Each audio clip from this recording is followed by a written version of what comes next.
Okay, we're all back from our break and refreshed with lots of caffeine, right? At least I am. I wanted to tell you about two more books that I have picked up around town, and I think they're out of print, but if you can find them, they're absolutely wonderful. This is the Atlas of the Crusades, again by my favorite Crusader historian, Jonathan Riley Smith. And it is just a superb Atlas of the Crusades, wonderful maps in it. I got it at Bookstop at half price when it was remaindered, and so you might look around town or try some of the used book dealers. If you want this book, it's very helpful for any of your papers that you're doing. Yeah, question? I think they do have that book at Barnes & Noble. They have it at Barnes & Noble's. I've seen it there. I don't know if they keep it in stock, but yeah, I've seen it there too. I saw it in their remaindered section. Actually, that's where I saw it. So, and I only paid like $20 for it, which is really good. This is another one that I got at Bookstop that I think was remaindered. Chronicles of the Crusades, eyewitness accounts of the wars between Christianity and Islam. It's particularly good because it has primary sources, which are eyewitness accounts from lots of different places, more than the ones that I've got for us here, and lots of wonderful pictures in it, really good pictures. So if you can get hold of these, and as you can see, I couldn't get the price tag off. I only paid $20 for that one too. So if you can get hold of either one of those, they would be good to have. Okay, now lecture 2. Every week I'm going to give you 2 lectures. The first hour and a half, or hour and 20 minutes, will be lecture 1, and the second hour and 20 minutes will be lecture 2, only next week we'll do lecture 3 and lecture 4. Okay, when I put my notes on our website, I am going to number them, lecture 1, lecture 2, lecture 3, lecture 4, and I will put the notes on that I'm showing you on the air.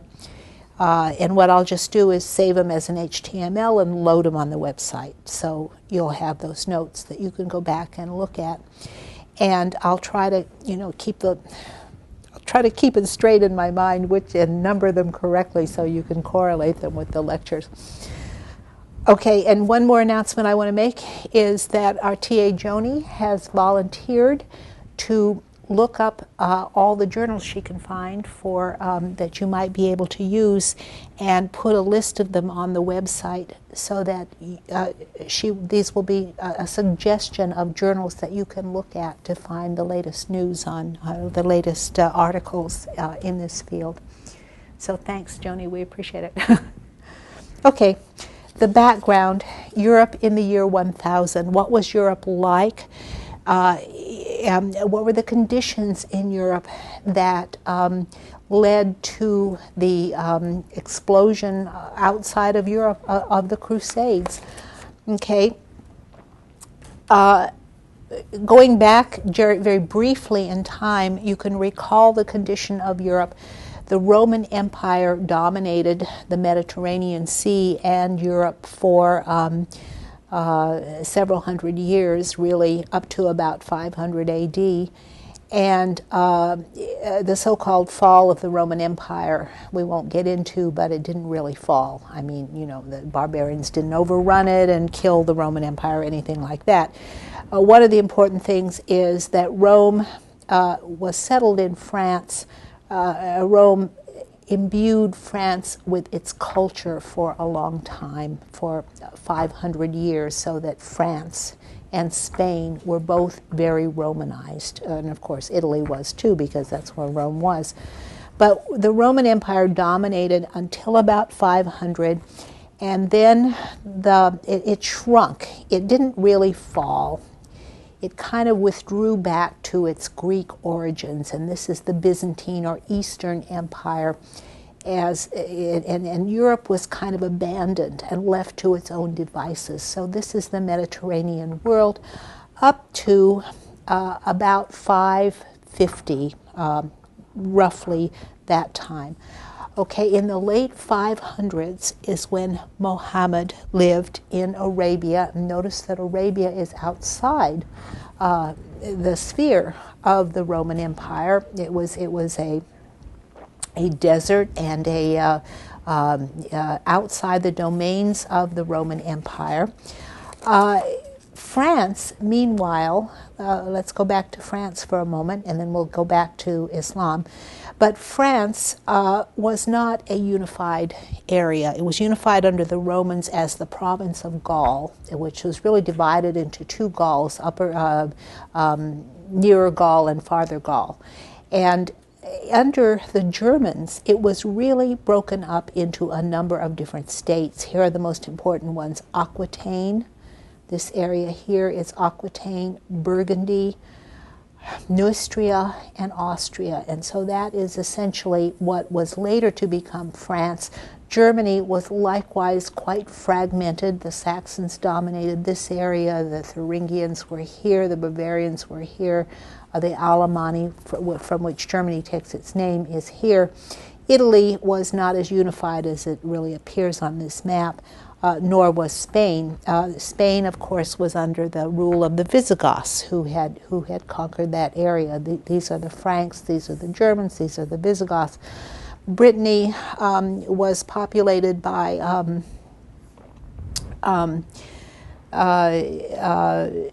Celtic peoples who had fled England when the Angles and the Saxons settled in England, and so this is England over here.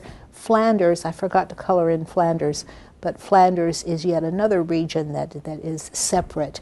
And so Europe is quite fragmented. You see, at the time before the Muslims came into the world. Okay, now, in the 600s we have the coming of Islam. Muhammad died shortly after the turn of that century in 600, and the Islam burst out into the world, and quickly they conquered, spreading both east and west, just with lightning conquests. The Paren thesis is still somewhat valid.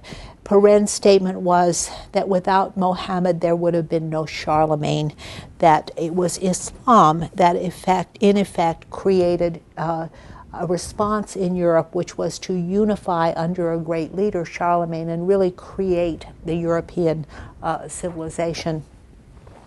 So one response to Muhammad and the spread of Islam was the Carolingian Empire within Europe. Another response was the Muslim conquest of Spain. So Charlemagne really unified Europe, and this is an important event even to Europe in the year 1000, because even though Charlemagne's kingdom was ephemeral and it was gone after he died, it pretty much fell apart. What he did was create an ideal for Europe that Europe wanted to come back to time after time. They wanted to come back to the unification that Europe had under Charlemagne. And here is the Carolingian Empire. You can see here Islam has spread all across North Africa and all over Arabia, and if we could go east, we would see it spread throughout Persia and farther east there as well. The Byzantine Empire is kind of shrunk up into a smaller area, but still it has toeholds in Italy and along the Illyrian coast. But Europe is, at least continental Europe, is unified under Charlemagne. And so this is the ideal that is set for Europe ever afterwards. And Spain has been conquered by Islam, and almost completely here at this point, with only a little bit up here that is still under Christian control. So this is, according to Paren, this is the Europe that Muhammad created, in fact, by merely existing. Okay. Then, starting in about 800, as the Carolingian Empire started to break up, Europe was beset with really alarming barbarian invasions, and 3 groups of people attacked Europe all at the same time, coming from 3 different directions, so that Europe was under a kind of pincer movement. The Saracens, which is another name for the Muslims, the Saracens coming from the south, and these Saracens were mostly pirates who were freebooters, you know, who were sort of entrepreneurs trying to get rich by attacking and looting people. The Magyars were a people from the east, and let me just switch here to our map so that you can see where these peoples are coming from. The Magyars settle in this area and are attacking here. The Magyars are actually Huns from the area of Central Asia, and Europe is constantly beset by invaders who come from the east when there are droughts in the deserts of Central Asia, and the Magyars are one of those Hunnish people. And the Huns are of the same group as the Mongols and the Turks. They're sort of Mongols and Turks intermixed. And so they come, the Magyars come, and they're attacking. They attack all the way to the heart of France and through Germany. The Vikings, meanwhile, are attacking in all of these different directions, and the Saracens coming from North Africa and Spain are sort of attacking from the south here. So the Magyars come from the east, the Vikings hit the north and the west, and the Saracens from the south. So this, of course, puts Europe in what one historian has called, you know, testing Europe in the fire, that it's been tested in the fire and refined and sort of purified, you might say, is the image that he's trying to project. Europe survives. It survives this miraculously, this 3-pronged invasion. What happens is they fight off the Vikings. The Vikings are able to get a foothold in a few places in Europe, and here we can see where the Vikings are able to settle. They are the founders of Russia and the Russian Principality here. The Rus are the settlers in Russia, and they eventually become the state of Russia, dominating the Slavs, but intermarrying with them and pretty much being absorbed by them and becoming the Russians.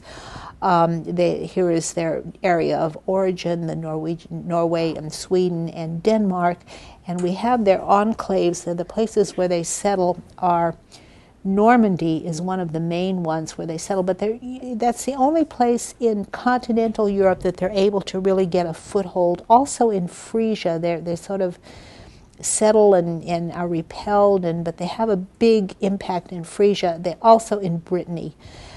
In England, they conquer England completely at least 3 times, and so they have a huge impact on England and the culture of England. Also the north of Scotland in the Orkney Islands, and also Ireland. I mean, there are no cities in Ireland until the Vikings come, so the Vikings have a huge impact there. And they sail across the North Atlantic, they settle Iceland, they settle Greenland, they sail to America, and so Iceland then gets colonized at that time. The Normans in Normandy settle there for a while and create a new ethnic group there. They're Vikings, but they become known as Normans. And it's a different culture than the Viking culture, and then they infiltrate southern Italy, and this is the other Norman conquest. We all know the Normans conquered England in 1066. Well, they also conquered southern Italy and Sicily about that very same time. And so you can think of them as second-generation Vikings. And so they had a huge impact on Europe. But around the year 1000, all of these attacks stopped. And in the year 1000, curiously, that very year, peace broke out everywhere. And so they were able, at that point, to start building their culture. And let me go back to some of the points I was making here. The year 1000 was the end of this warfare and confusion. The Vikings converted to Christianity, and peace breaks out all over. Okay.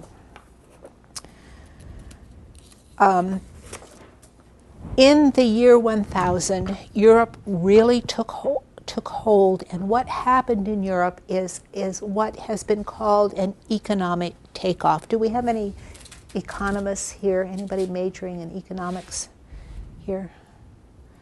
No economists? Okay. Europe went through what has been called an economic takeoff. And that is something that the people in the third world really want to do. They want to become industrialized nations, and they want to go through an economic takeoff. And Europe did it without any really outside help. It just happened in Europe, and all the countries want to do it. And it wasn't any one thing that happened. They had this peace, all of the invasion stops. There were a series of key inventions that allowed them to have this economic takeoff that spurred what we can think of as a kind of economic revolution that happens in Europe. The most important is probably the heavy plow. And the reason the heavy plow is so important is because it allowed them to open up the farmlands of Northern Europe.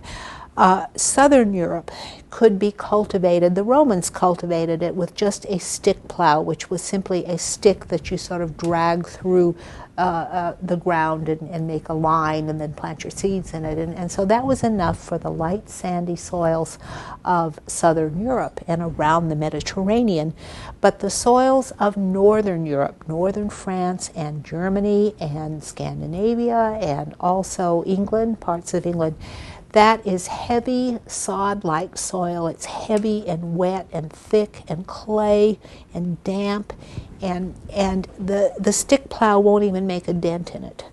So until the heavy plow was invented, you couldn't farm that land. You simply could not farm it. I mean, it was a land of forests, heavily forested land in Northern Europe, and you couldn't farm it. The heavy plow, and I'm going to show you, I'll just go ahead and show you a picture of the heavy plow. Well, maybe I'll just mention these other things, but the heavy plow made this huge impact. The other inventions were the water mill and the windmill, and accompanying the heavy plow was a three-field system of agriculture.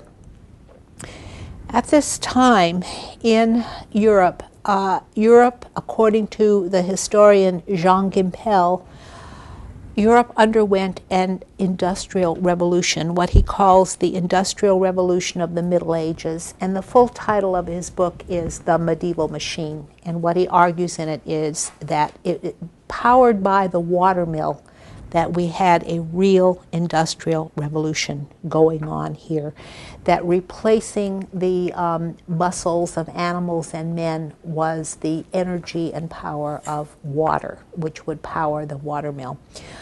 The other revolution that takes place in Europe at this time is the commercial revolution. The commercial revolution is in the growth of towns, the rise of commerce, the rise of free enterprise, capitalism. This is outlined in the book by Robert Lopez called The Commercial Revolution of the Middle Ages, and he begins it in the year 1000. 1000 to 1300 is when he sees this commercial revolution going on. And there is a population explosion as a result of these revolutions that is a 400% increase from the 1080s to 1300, so that the population of Europe quadruples. And why does it quadruple? It's because they have the heavy plow, so they clear more land, they raise more food, and in addition, their economy improves because they have all of this energy at work. Here is the countryside, as you can see the countryside and the farming of the land, and you see these long, well, here are the animals grazing, they're planting here, and the animals are grazing on the land, but that's what the medieval countryside would look like. And here is a contemporary drawing of plowing. Here is the heavy plow, and it has these moving parts, and they're made out of iron, or either made out of iron or they're iron plated, I guess you could call. They make the blade iron, although the plow might be wooden, but it has a mold board and a coulter. Anybody here from a farming community understand the mold board and the coulter that digs into the ground, and it digs into the ground and turns over the soil so that you have a series of ridges and furrows, so that it sort of turns them over, and so you can plant your little plants here on the ridges, and these furrows are for the drainage for the water, because remember that it's really damp and rainy and wet in this land, and so you need to plant your crops where they can grow and not be drowned in the water. And so you have these rows of ridges and furrows, and so that you can actually plant the land. And along with that, well, and another thing, here we see it pulled by a team of 4 oxen pulling this heavy plow that digs it under and turns over the land. Probably 4 oxen is what they use to pull the plow, but some pictures look like they have 8 oxen, but art historians used to think there were 8 oxen, but probably there were 4. But even with 4, what is the problem with this plow? I mean, what kind of a problem can you foresee that they would have with this plow? I mean, it's a machine. It has moving parts. It's big. It's heavy. It takes at least 4 oxen to draw it.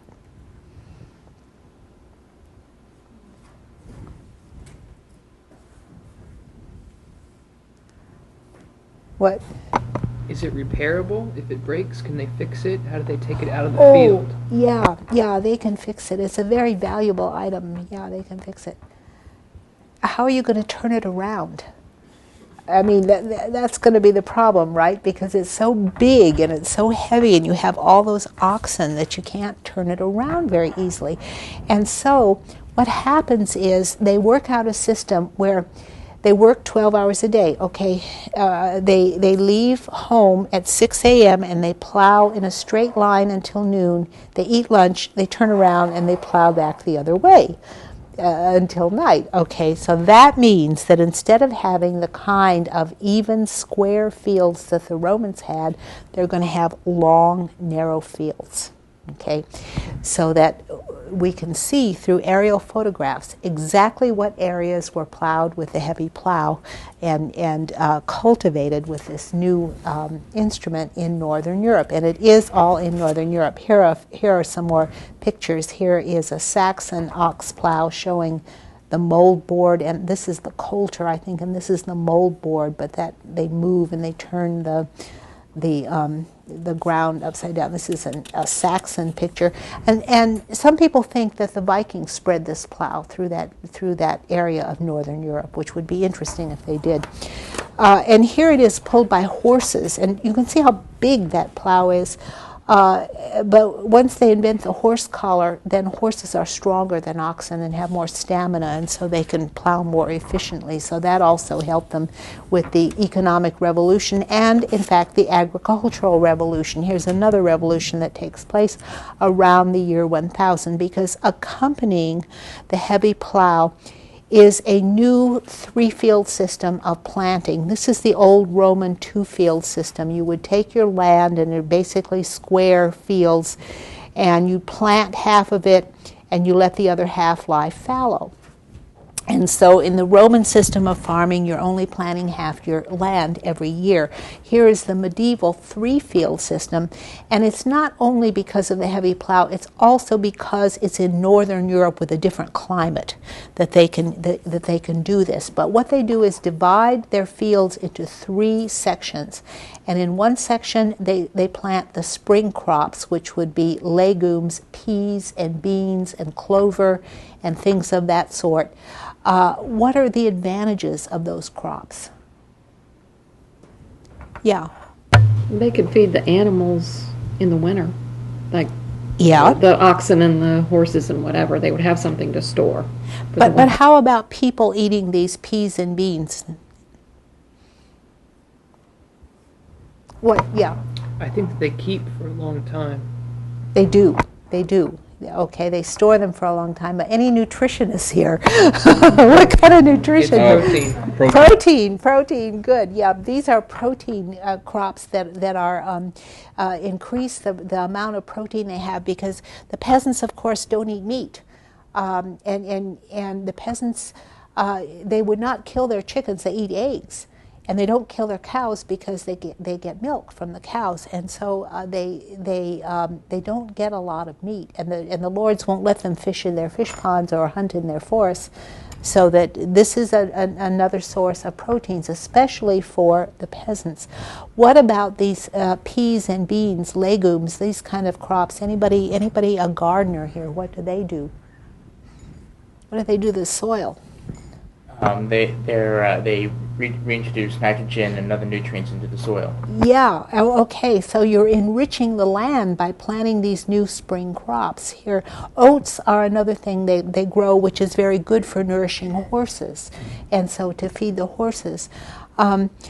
Now, so they plant those crops in the spring on 1/3 of their land, and in the fall, on the other third, they plant wheat, rye, and barley. And what it does is sort of lie under the snow. It gets a start in the fall, and then it sits under the snow and comes up early in the spring, and they get a better crop that way.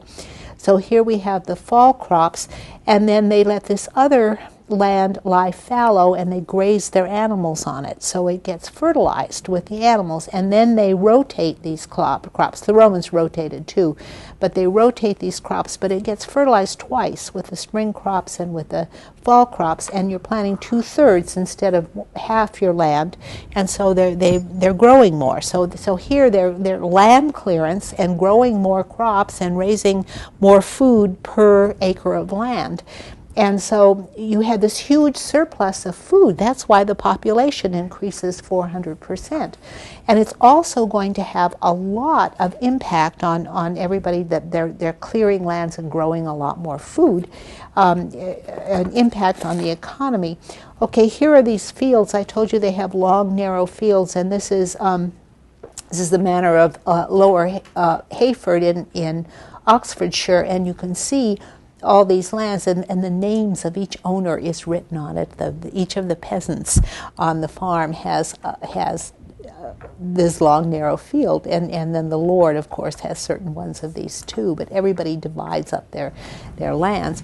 They also have to work cooperatively, because the plows are so expensive that each village has to cooperate and own the plows together, and they have to share the plows and have a sort of communal sharing of the plowing of the work, and they also have to give a certain amount to their lord, their labor to their lord, because that's what the peasants do on the manor.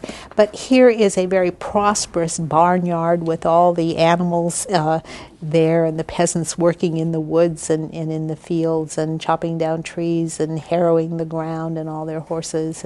And so prosperity is ruling the land everywhere in Europe, and here they are harvesting their fields and planting. I should have planted before I harvested here, and with the castle in the background. Okay, now the other invention that really made an enormous change, first we had the agricultural revolution. Now the other invention is the water mill, and here is the water mill with eel traps here. But before we had the water mill, you had a hand mill, and you had to do everything by hand. You had to turn it by hand. They didn't have a crank, and he doesn't even have a crank, and he's grinding grain by hand here. The water mill uses the power of nature, the power of the water, to turn that wheel around. And what can you do with a water wheel? I mean, what obviously you could grind grain. That we all think of a grain mill, of grinding grain. What else can you do with the power of that turning around? What can you do with it? Yeah. You can have a loom for cloth. Yes, and they do. You know where they do that? They do that in Flanders, in Frisia.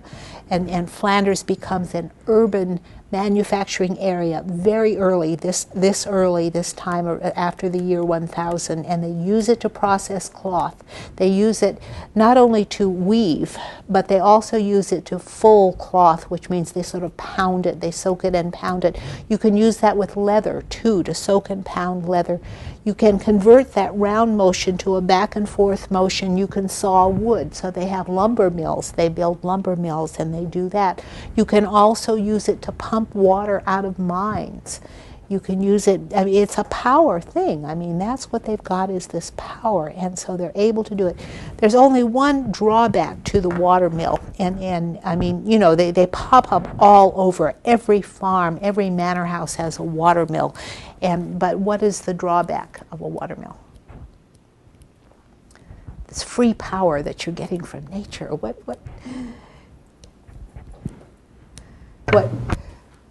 Is it that by constructing such a thing, you're interrupting the natural flow of the nature by creating the water wheel and diverting the water? You're disrupting what was already there. Well, that kind of happens. The fishermen complain because it disrupts their fish traps, but that's not the drawback of the water mill. What is it? Natural disasters? No? What would you Drawback would be Yes? drawback would be you're dependent on whether or not the water level is high enough or still flowing, I would imagine.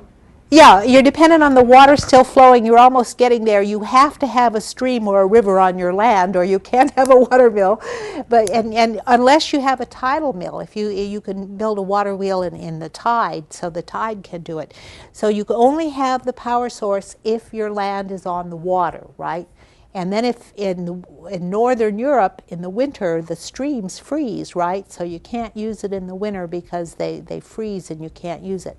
So what do? They solve that problem. They do it by using power that doesn't freeze and that is everywhere, whether you have a stream or river on your property or not. And what is that? They harness the wind. So here we have the invention of the windmill, which takes place about 1100. And so you can toss up these little windmills real fast and you can have it anywhere. This makes all the land much more productive. Manufacturing can be done anywhere, whether you live on a river or a stream or not. And so the result of all this productivity and this population increase and this energy increase is that towns are popping up everywhere.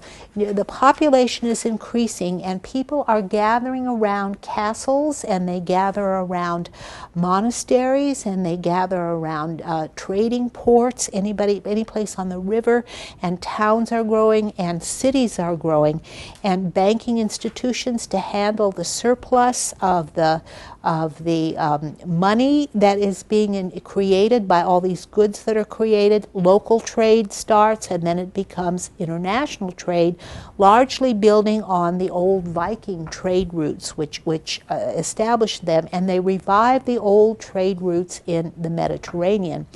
And so what we're having is the burgeoning of cultural interaction spreading out through all over Europe internally, and also contacts with the outside world. And one example is the Crusades that begin in 1096. The reconquest of Spain begins even earlier, around 1000, and as we already mentioned before, the Normans infiltrated southern Italy, which had been controlled by both the Byzantines and the Muslims until the Normans arrived there from 1000 to 1070. So Europe was breaking out of its bounds. And here is a map showing the trade routes. All of these trade routes in the North Sea are Viking trade routes, and they become very productive. And London becomes this big port city that is just an incredible industrial and trading an economic center. And another place is Paris that becomes, you can see it at the center of all these trade routes. And along here, Bremen and Hamburg and Lubeck and the Hanseatic League all along here. And then you have these internal trade routes throughout Europe. And these are there before the Crusades take place. So the trade routes are really growing. Here are travelers, wayfarers that go along the roads. They don't only use the roads and the rivers for trade, but the trade routes also are for pilgrims who and you know, there used to be a cliche that people thought medieval people never went more than 5 miles from home, and they never traveled anywhere. This is absolutely not true. European people traveled all over. They were constantly on the road. There are so many people going on pilgrimages that they actually have pilgrimage churches that were built along the way for the wayfarers to stop, like hostels for them to stay overnight along the pilgrimage routes. And here are wayfarers traveling along the road. I mean, they're constantly in motion, and everybody was traveling, and because, you know, there was peace, and the warfare and the invasions were over. Here are the towns growing with market stalls. This is a somewhat later town, but it's still representative of what was going on around the year 1000, and in that 100 years between 1000 and 1100. Here is a view of the city of Paris, and you can see this is where the city of Paris began, in this island in the middle of the Seine River. Here's Notre Dame Cathedral, and this is the Chapel of St. Louis. It's a little bit later, but then the city of Paris grows around it, and it's located on the Seine River as a major port where they can trade. And here is the city of London, which also becomes a great trading center. You know, I'm working on proofs for my book right now, and ran across this letter that referred to a Danish city called the London of the North. And I'm trying to find out what city that was. I kind of suspect it's in Denmark somewhere, but I don't know where it is. And so I'm trying to find out where it is.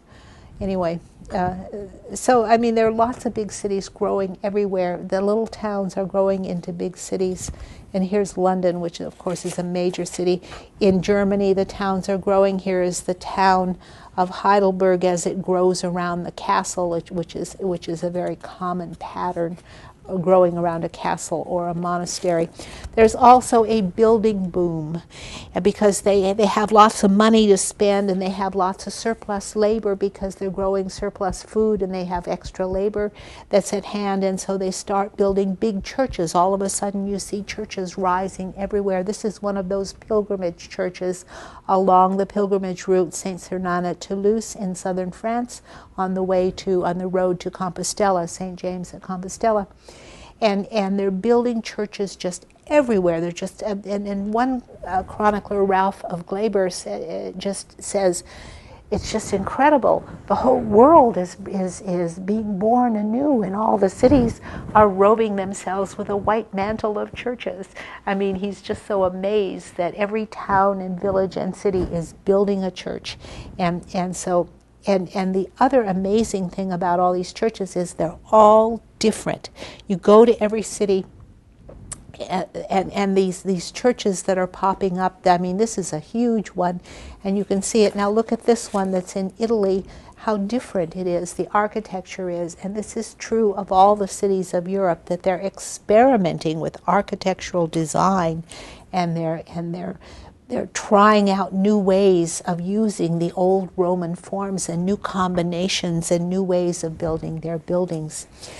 During the Viking, Magyar, and Saracen invasions, a new political system emerged, or a new system, I don't know what to call it, political or what, but feudalism. And I have feudalism here in quotation marks because about 20 years ago, Peggy Brown wrote an article that said feudalism is a word that was invented in the 19th century, and it's a false label that's been slapped on the Middle Ages. So there's a certain school of medievalists who say you cannot use the F word, feudalism, because there's no such thing as feudalism. However, I disagree with those people, because I think feudalism is real. I mean, you have to call it something.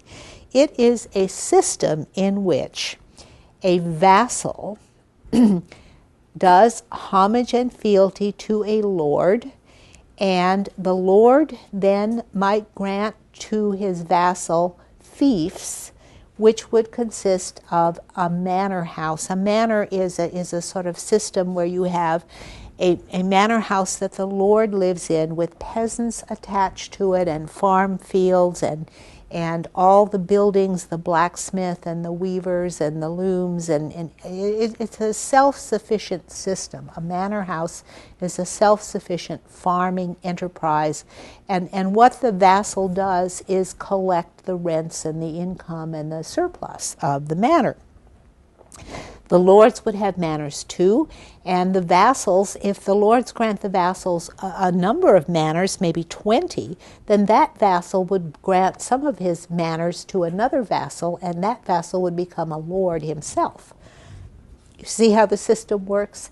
Now, the system where the manors are farmed and the serfs work on the manor, that's called the manorial system, and it's separate from the feudal system. The feudal system only involves the lords and the vassals. Okay, the peasants are separate and apart from that, and they're part of the economic system of the manor. The homage and fealty are reciprocal contracts. Okay, it's a promise, a swearing of an oath on a stack of Bibles to serve the Lord. The vassal will serve the Lord. Fealty means being faithful to the Lord and not being a traitor and not deserting him. The vassal promises to serve in the Lord's army. The vassal promises to protect the Lord and protect his family. The vassal promises to come when he's called by the Lord. He promises to give gifts to the Lord when the Lord's daughter is married or when his son is knighted. The Lord in return makes promises to the vassals. He promises to the vassal to give him a manor for support or more manors. He promises to protect the vassal. He promises to listen to the advice of the vassal, and in return the vassal promises to give his advice to the Lord. So you see, it's a reciprocal contract, and in a way, it's almost like peers. You know that phrase, peers of the realm, that refers to the peers who are equals in the realm. And so there's a sense of equality here that comes out of the old Germanic system that they have. It kind of starts out as a military system where the vassals are agreed to fight in the Lord's army and the Lord protects the vassal.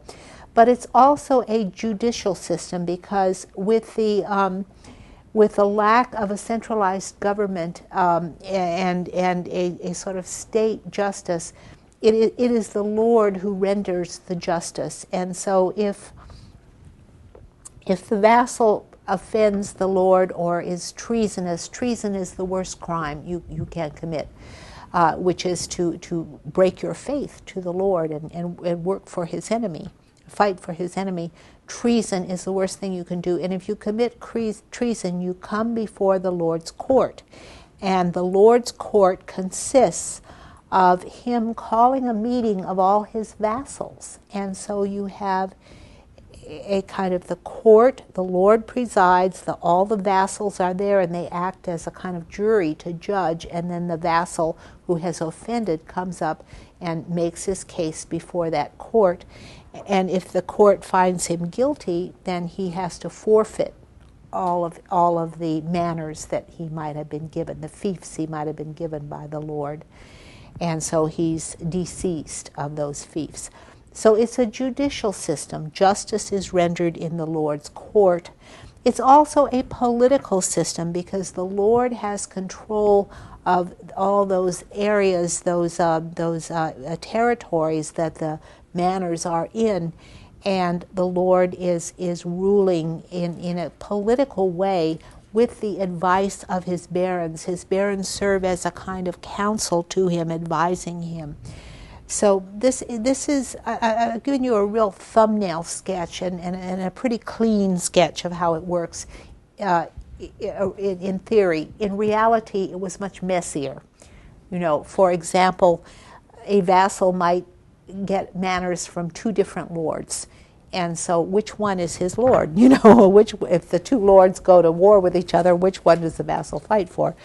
And so those kinds of things are worked out by liege lordship, so that you pick one lord as your liege lord, and then that lord you fight with if he goes to battle with your other lord. And so it gets much more complicated. But this is sort of, a thumbnail sketch of what feudalism is. Okay.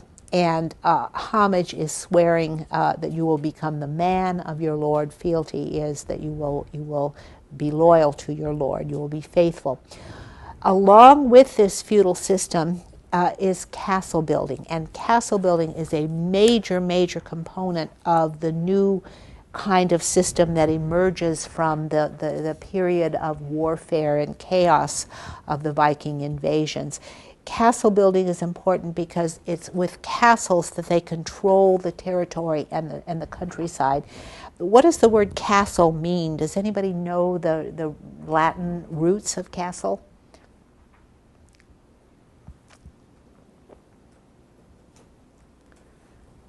It's the old Roman word for fort. Castrum is a fort. Okay. Castle or castella, the Latin word is castella. It means a little fort, and it is very little. I mean, castles are very small compared to Roman forts. Okay, here we see a May Day riding party. Here we see these nobles. These are from a later period. They're more refined than our period in the year 1000. And here is a hawking scene of these nobles. Notice the women are participating as well, and the women are largely equals in this system. Okay, and here is making a knight in 1250. This is the homage and the fealty. The ceremony can be different in different places. In this case, it's a king who's accepting the homage, and they're kissing the feet of this baron. Usually it involves a kiss of one kind or another, which is kind of interesting. Usually the vassal will put his hands up, and the lord will put his hands around the hands of the vassal. And here I have a picture here of this Crusader knight who's kneeling and putting his hands up as if to do homage, and the lord would put his hands around the hands, and the vassal would swear homage. In this case, this Crusader is doing homage to God. This is why we pray this way, by the way. The Romans used to pray this way, and now when Christians pray this way, it's because they're doing homage to God. It's left over from the Middle Ages. Okay, so here he is doing homage, and then going back to this picture again, usually then the Lord would put his sword, give a sword to the knight as he did homage and fealty, and then it would be all sealed with the feudal kiss, and so that would seal the bargain with a kiss, sealed with a kiss. Okay, and so they go through the act of homage and fealty, and then the vassal would be knighted, and here is a knight riding out on his horse, and this also involves the use of horses, mounted shock warfare. This is what these men do. They ride their horses, and they supposedly fight on horseback as cavalry. Okay, because the use of horses makes the man a fighting machine with his horse. These are very aristocratic people. They're noble, they're very wealthy. A horse, think of the horse as owning a Rolls Royce. Okay, think of owning a horse that's trained for warfare, specially bred and trained for warfare, is like a modern person owning a Rolls Royce or a Ferrari or something like that. Okay, that's the kind of thing it is. A knight had to have 3 horses, because when you were fighting in battle, you might tire one out. You don't want to ride the horse is too valuable. You don't want to ride it 2 days in a row. So you have 3 horses, so you have replacements. And you also have to have a squire to take care of those horses and to take care of your armor and your equipment, which is very expensive too. The armor is extremely expensive. So these people are the aristocrats. They're very rich. In order to afford this armor, they have to have a lot of manners. Here's the kind of armor they wear. It's this chain link mail. And you know, sometimes you think of knights in shining armor wearing that heavy plate armor. They didn't wear that until really the 15th century, when gunpowder was invented. Well, no, the 14th century. They start wearing it when the longbow is invented that can pierce the plate armor. But this was enough for ordinary weapons up until the crossbow and the gunpowder were invented. So this was the armor that all the knights wore, chain link armor, and it's rings that are sort of woven together. It's like wearing an iron sweater, and it's very heavy, and you put it over your head and it's flexible. It's kind of like a sweater. Okay, and they wear it on their legs, and it's sort of split up the middle so they can ride their horse, and then they have their shield, and this is an axe, and their swords, which is the kind of armor that they have. This is the knight, and these two are his squires, who are his attendants. So when you look at the Crusades and you read these figures in your textbook that 10,000 men went on the first crusade, remember that each one had 1 or 2 squires and 3 horses with him. If he was a knight, that's what he had with him. Okay, so this is, you can see the logistics immediately about getting these crusaders over to the Holy Land and how difficult it's going to be, because that's what these men are like. The battles that were fought in Europe at this time, there were very few battles fought. After the Viking and Magyar raids stopped and the Saracen raids stopped, warfare in Europe was very formalized, and they would often fight single combat like this, or they very, very rarely had a big battle. The Battle of Hastings, where the Normans conquered England, was extremely unusual. It lasted for 9 hours. I mean, it was an incredible battle. It was very unusual. Most battles lasted 20 minutes, and they didn't have very many battles because the castles, you would build a castle on a hill, and it would command the control of the whole valley. You could see anyone coming who would be an invader, and so you would run out and sort of ambush them. So they would fight an ambush. If they wanted to attack a city, what they would do is blockade it and starve it out. That's what they did. They very rarely fought a battle, and when they did fight a battle, it was more like a skirmish, and they didn't try to kill people.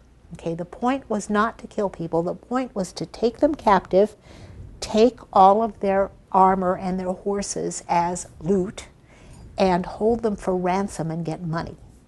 Okay, that was the point. You don't want to kill your enemies. You want to take them for ransom, like Richard I was held for ransom. Yeah. Is that just the case with I know it's the case with the knights and the aristocracy, but what about the peasants? Good question. What about the peasants? Okay, when the knights were attacking a city and they wanted to attack a city or a castle, they would blockade it, but they would also burn all the crops of the peasants and maybe kill them and kill their animals in order to starve the city out. And so the peasants got the short end of the deal. Yeah, they didn't fare very well. The peasants suffered from floods, and they suffered from droughts, and they suffered from plagues, but the aristocrats had a pretty good life, and but the point, but remember this, because when we go to the First Crusade and we see what those crusaders faced, they're shocked when they get to the Holy Land, because the rules of battle in Europe at this time were very formal. You could only fight on certain days. It was forbidden to fight on Sundays, for example. The peace of God and the truce of God just came into being at this time, and the local lords, the church was calling for the truce of God. You don't fight on Sundays, you don't fight on holy days, and then maybe you don't fight on Saturdays either, because it's the weekend.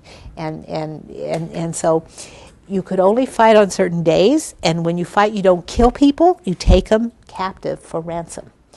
And so it was very formal, and there were rules of war. It's like playing a game of chess, that's how you fight. and you invest a castle, you starve them out, that's okay, but you don't kill them. Okay. You don't, I mean, you don't slaughter them, unless they're peasants, of course. So here's a battle that's going on, and I mean, they draw pictures of killing, but they don't do it. Yeah, question? Just a quick one. If the goal was to capture people, was it considered more honorable to be captured or to actually die in battle, if those were your two choices?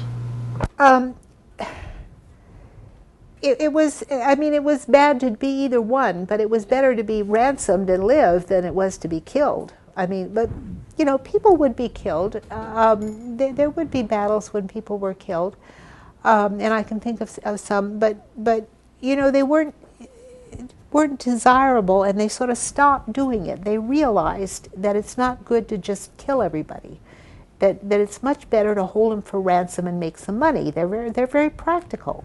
Yeah. When they were ransomed, weren't they living kind of comfortably at, more like guests than actually like prisoners in a dungeon? Yes, if they were a count or a duke or an important person, and most of the people who would be warriors would be important people. If they were rich, they were treated nicely. Yeah, but they could be put in a dungeon, and there are dungeons in Europe, and you can. I mean, I remember going to Normandy and looking in the dungeon. It's just pitiful, where a prisoner would sort of follow the sunbeam, carving pictures as the sunbeam moved along the wall, and it was just pathetic when he would be thrown in prison. But usually that would be more of like a punishment for being a traitor. Someone who was a traitor or someone who committed a really terrible crime might be put in a dungeon like that. But to be captured in war was honorable, and you could be ransomed, and that was okay. Yeah. Did you have a comment? I was just curious if the European style of warfare, the medieval European style of warfare, was influenced at all by the ancient Chinese. Because they also had a similar system of war in the ancient times. No, they had no contact whatsoever with the ancient Chinese. Okay, well, but I mean, wait till you read the Chronicle of the First Crusade, and put yourself in the shoes of these European warriors, and they get there and see what the Muslims do to them, and you can imagine their shock. Oh, and they had war machines too. Here is an engine for hurling stones, and I'll show you some more of those as we get into the crusade. But they hurl the stones over the walls, and when we get on the First Crusade and the plague hits, and they hurl bodies over the walls with these machines. And they have trebuchets, and they have siege engines. This is actually, it looks like a combination of a siege engine, that tower that goes up to the wall so they can attack the wall directly, and a stone thrower, a trebuchet. You also have foot soldiers, and these are usually archers, and when they can rain arrows down, and sometimes when they were besieging a city and they had it blockaded, they would shoot burning arrows into the city and try to burn them out. I mean, the point was to get them to surrender without a battle. And so the archers would rain arrows on them, and or sometimes burning arrows. So here are the archers. The castle was a small fort, and here it is. It's a very formalized kind of castle. There's a square tower in the middle. It's always built on a hill, or a rise, or a mound, and if they came to a flat area of land where there were no hills or no mounds, they would dig a moat around it, and they would pile it up, and they would make a mound, make an artificial hill to build that castle on, so that it would be up high and commanding the whole countryside, as this one is, the Chateau de Coucy here. And then they would build a square tower, and the original castles were wooden, and at the time we're talking about here, the castles are wooden in Northern Europe. The stone ones come later. And it's a square tower in the middle. And one of the ways to blockade and invest a castle is to dig under the corner of the castle so the castle collapses, and then you capture everybody. And so they figured out a way to get around that, and if you build a round tower, then there are no corners to undermine, and so they started building the towers round after that time. And so here we have the round towers, and they might have the square castle in the middle with the walls around it, and then around the outside they would have a moat filled with water with a drawbridge over it, and that was the normal way to build a castle, a modern Bailey castle. Then, as they got wealthier and they realized the advantages of stone, they started building stone castles. And here we can see, this is a 17th century castle, but this castle is a more primitive castle. This is the keep with the square tower. And Colchester Castle, there's the keep of Colchester Castle, and here is Rochester Castle right here. Here is the square tower with the curtain wall around it on the outside with guard towers on the curtain wall. Rochester Castle is still in England. It's in very fine condition. It's the best castle in England, I think, in my opinion. It's one of the earliest ones that the Normans built. There were no castles in England before the Normans came, because castles are part of feudalism. And so the Normans built castles all over Europe, and Rochester Castle is just a wonderful castle. It's so neat. Here is Rochester Castle, and it's built up high, and you can see the Church of Rochester is right beside it. It's built up high on this hill where you can see all around, and the river runs by it. This is a beautiful painting of Rochester Castle. And here is an actual photograph of Rochester Castle with one of our graduate students out in front. And this is what it originally looked like. It's such a neat castle. Anybody recognize what this is?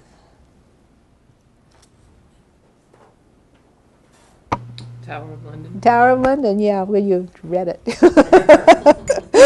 The Tower of London was designed by the same architect as Rochester Castle, and he was actually the Bishop of Rochester who designed these two. He was the military architect.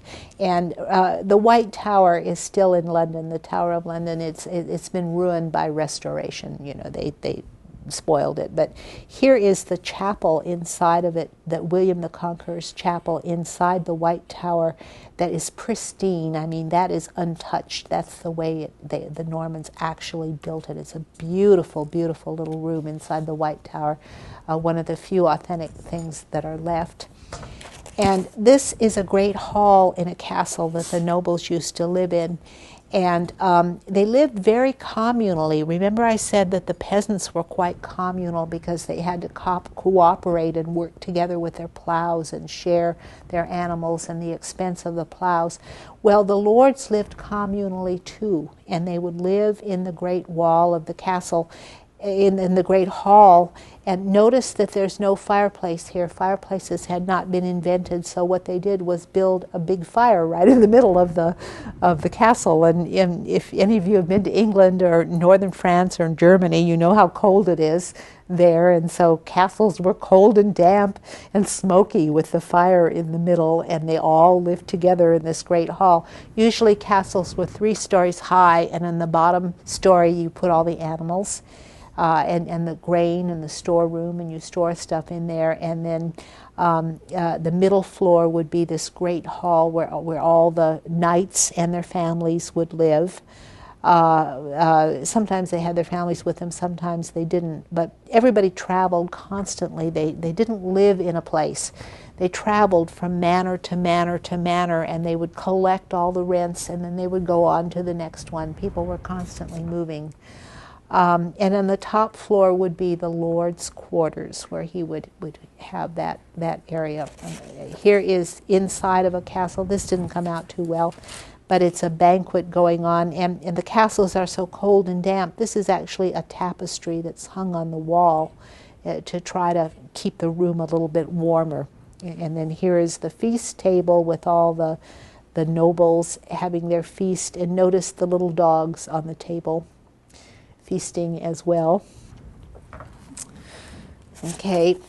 Now, when the Crusades took place, and the Franks, they were all called the Franks. All Europeans were called the Franks during the Crusade. They went to the Holy Land and they built castles all over the Holy Land. There were hundreds of castles all over the Holy Land, and in fact, the best preserved castles in the world today are in the Holy Land, Lebanon and Syria. That's where you go to see real European castles in the best condition. And this is Croix de Chevalier, which is one of the most famous of the Templar castles. The Templars built castles all over. And here it is from the side. You can see Croix de Chevalier. It's a little more advanced castle than the ones I showed you before.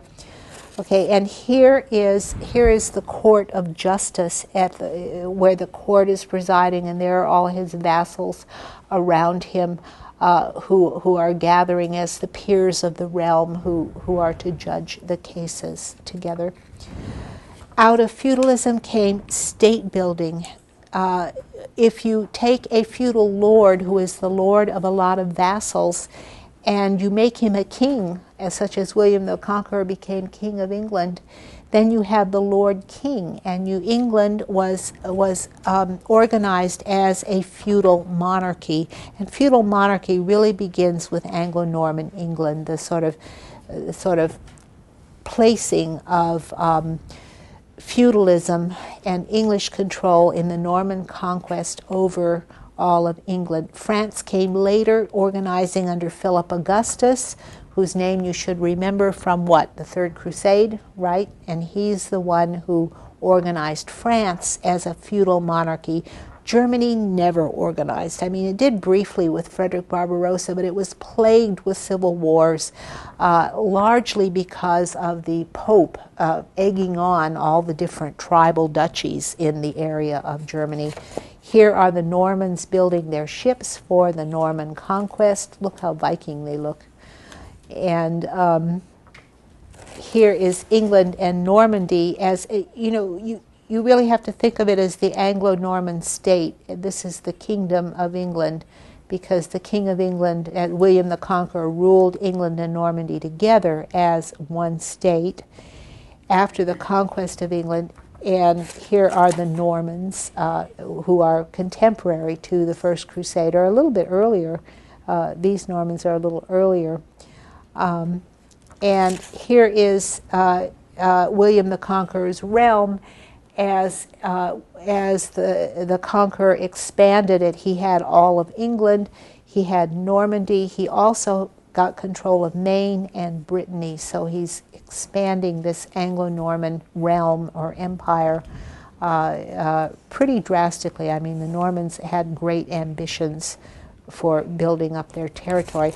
Now, compare that to Germany. Here we have Germany with, these are all the different tribal duchies, and the Pope, the Germans claimed to rule Italy. They didn't in reality at all, but the Pope was here in the Papal States in Rome, and he was constantly fomenting trouble, but because the Germans held on to elective kingship much longer than the French and the English.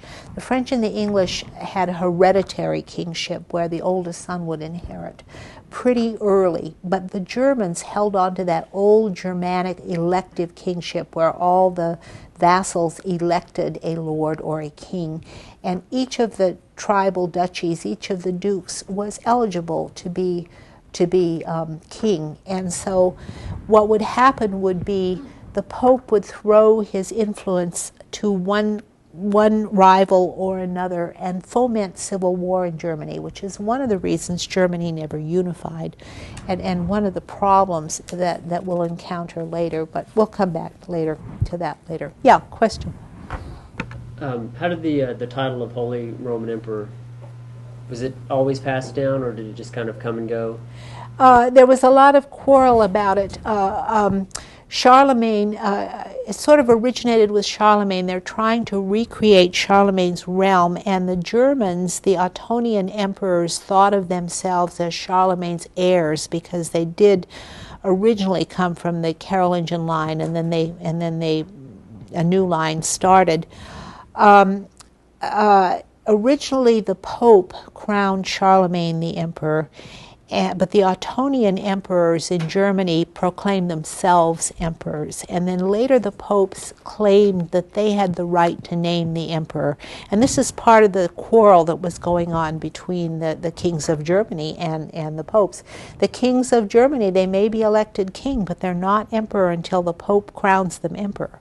And sometimes they would force the Pope to crown them emperor, and then they would also claim the right to name who the Pope was.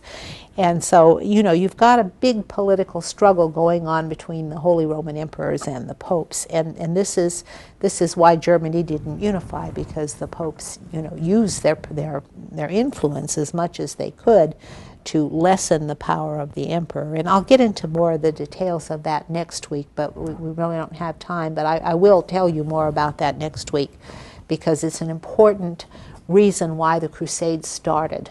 And part of the reason why the Crusades started was the rise of reform in the church. You had all these revolutions going on, the agricultural revolution, the industrial revolution, the commercial revolution. You also have an intellectual revolution and a religious revolution. First, there's reform that arises in the monastic communities. The first reform community is Cluny and the Cluniacs. And they, what they're doing, the problem was that local lords looked at the churchmen as their vassals, and the churchmen owed military service to the local lords. And the Cluniacs didn't like this. They thought it was unchristian for for churchmen to owe service to lay lords, and for lay lords to have control.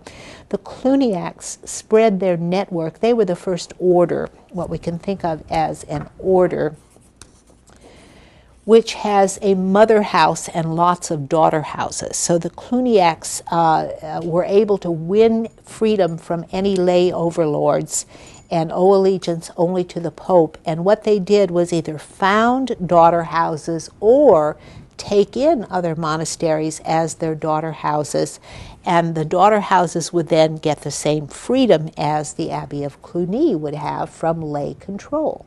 And so the Cluniacs had this enormous network of monasteries all over Europe. The Abbey of Bec did something of the same order. The Cluniacs were in Burgundy, which is sort of on the border between France and Italy, and in southern France, and Bec was in Normandy, and they were doing kind of the same thing next in the 11th century. Cluny was the 10th century, Bec the 11th century, and Citeaux did the same thing in the 12th century. And the Citeaux, that we have the Cluniacs and the Bec order, and they're usually called the Cistercians.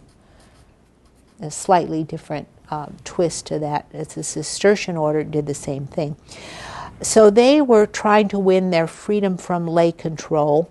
There was also a rise of papal reform, and there was a moderate reform movement that lasted from 1049 to 1077 with moderate reform popes Leo IX, Nicholas II, and Alexander II. And they were trying to win freedom of the church from lay control, but they did it, in a really sort of tentative way and in cooperation with rulers. For example, Alexander II gave the papal banner to William the Conqueror and really cooperated with him in the conquest of England. But when Alexander died, there was the election of a radical reformer, Gregory VII. And Gregory VII was a bull in a china shop. He went around ranting and raving about how he was, that nobody could appoint popes, but popes appointed emperors, and popes could depose emperors, but emperors could not depose popes. and emperors had to kiss the feet of popes, but popes never kissed the feet of emperors. And he was just sort of ranting and raving about all his power and how he was lord of the world, and all the kings should be his vassals. And he was a radical. He was really a radical, and he lost the support of the Holy Roman Emperor. That's where they broke apart, and the popes started a real war with the emperors, a political war with the emperors. And Urban II, who was the pope who called the First Crusade, you remember, was Gregory's successor, and he was left with the mess that Gregory created. And I'm going to argue next week that one reason that Urban called the First Crusade was an act of desperation, because he was almost powerless. And I mean, that Gregory made such a mess of things, and the emperors were appointing rival imperial popes, and it wasn't clear which line of popes was going to be predominant, whether it would be the imperial popes appointed by the emperor, or whether the radical reformers would actually win out as the accepted papal line. It wasn't clear at the time at all. And so I think one of the reasons Urban called the First Crusade was because it was a desperate hope that he would get some power. Paschal II then was the inheritor of Urban's program, and Urban was incredibly lucky that the First Crusade succeeded. I mean, really, that sealed the power of the line of Reformed popes. But the really sad thing is that I'm trying to remember the date that Jerusalem fell, just about a month before Urban died. It was in July, and I think that Urban died in August before he heard that Jerusalem had fallen to the Crusaders. It's a really sad story, but it really meant that the crusade, that the Reformed papacy would succeed. Well, here is a monastery. This is a model monastery, Mont Saint-Michel. And here are some monks in a church with the Reform. Next week, we'll continue looking at the crusade. Here is Peter the Hermit, who we'll hear about next week, who called the First Crusade helped call the crusade. And here is the gathering of the Crusaders. Next week, I want to go on and talk about the causes of the First Crusade, the more long-range causes than just the short-range, immediate causes of Urban calling the First Crusade. But there's a lot more to it than just that. A lot more was going on. So we'll do that next week, and we'll see you then.